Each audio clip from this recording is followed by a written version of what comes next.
Cobalt R8 was an awesome experience to get to try out today. It was really good to just like learn, I guess, how to wake surf and kind of get a good introduction into it. I think wake surfing is really special, and I've been having so much fun, and one day I'd like to go on a boat with my family and friends and just have a good time. We got to try a bunch of different variations of it, and I got to play around with a few of the settings. Wave was huge, you know, you can adjust it any way you want to, you know, beginner, expert, either way. Hit all the tricks, it was comfortable riding again. Yeah, I loved it, it was awesome.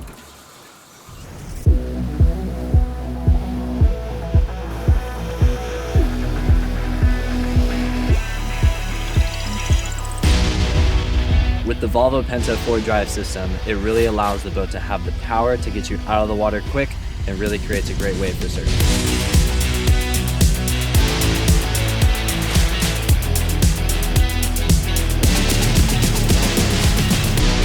If you have the opportunity to go out on a Cobalt R8 or any of the Cobalt Surf models, I think it's certainly worth it. To be able to go on the water and experience the luxury, the smoothness, and the professional wake surf level wave, I think it's an awesome package, and it's certainly not one to pass up.